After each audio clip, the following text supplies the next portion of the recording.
Hello and welcome. I'm so excited to have you here today. We are talking about one of my favorite spiritual tools, which is the pendulum, and I'm going to share my 5 favorite things to do with it. So let's get started. Number 1, probably the most obvious, I think that most of us do, is ask yes or no questions. So it can be really helpful to get some guidance and some advice as you're moving along. There's so many things you can get answered with yes or no questions. I'm going to give you 4 specific sentences that I like to say. The one that I use the most is this in my highest and best to blank? So, is it in my highest and best to go to the movies today?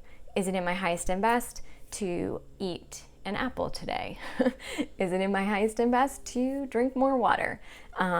Is it in my highest and best to keep at the job I'm doing? So I love the highest and best question. It's just, you can just ask it with anything, and I find really, really helpful, especially when you're connecting in with your higher self or your guides with your pendulum. The other 3 questions I love to ask are, will this create more money for me? That one's really fun to ask. Will this create more money for me? Will this create more love for me? Will this create more peace for me? Those are the 3 ones I love that are all kind of similar. I find it can really move you in the right direction, because sometimes what is in your highest and best, it can be more than one thing. So I use the is it in my highest and best kind of first generally, but if I'm kind of not finding like a definite yes, then I might start getting a little more detailed with the separate options, like, will this one create, and it's whatever you want to bring more in. So is your intention that you want more money, then make sure you're asking about money, not just is it in my highest and best. If your intention of your decision is like a family decision of like, will this create more whatever for me, more I use peace and love for a lot of my family decisions. So love those. Okay, moving on. Number 2, I love clearing energy with my pendulum. It is one of the first things I did when I started using my pendulum, once I figured out I could do that, and it has been so helpful moving forward. And so when I clear with my pendulum, it goes in a counterclockwise motion, not that fast. It goes in like a nice slow kind of circle counterclockwise. This can be super helpful for those of you that might be like me and you like seeing what's happening. I'm also certified in Reiki and love clearing with energy work, but sometimes it's just really nice seeing the pendulum do that counterclockwise circle and then stop. I really find that's helpful. And you can clear so many things. You can clear energy from yourself, from someone else. You can clear energy that isn't serving your crystals, your oracle and tarot decks, your plants.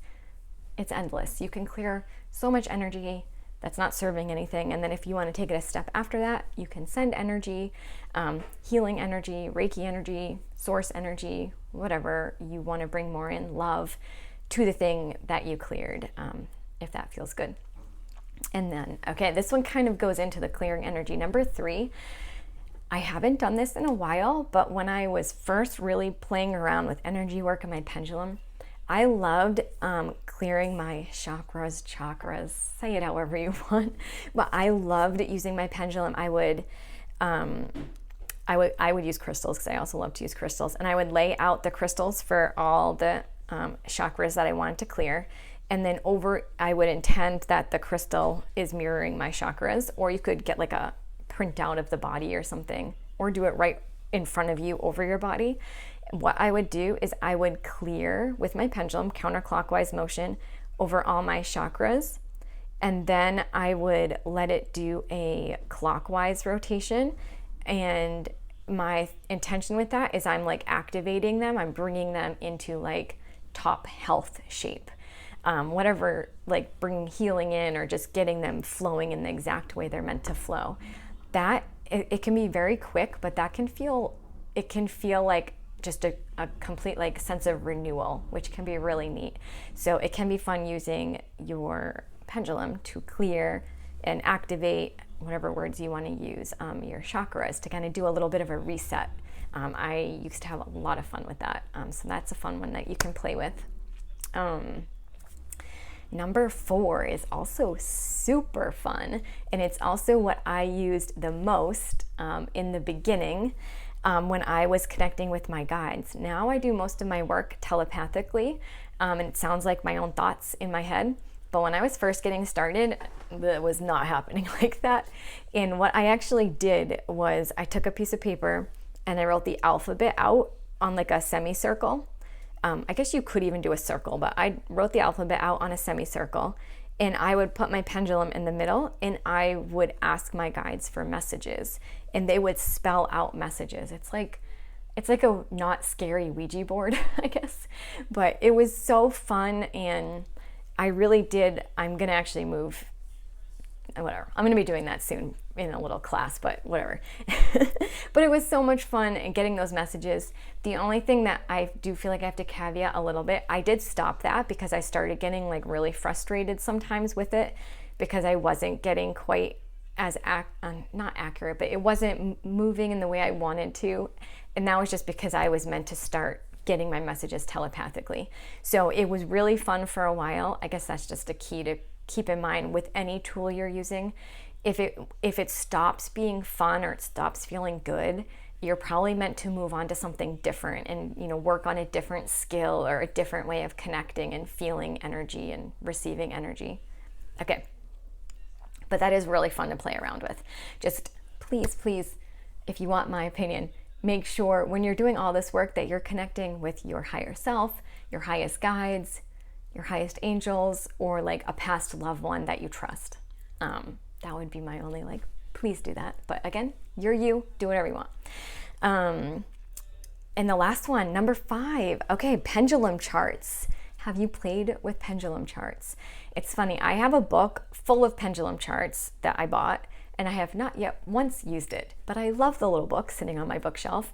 What I do use all the time are I shouldn't even say all the time. What I used to use all the time. Now, most of this I do in my head with my guides, but at the beginning, I could not do that. Like I said, I needed the extra tools and support.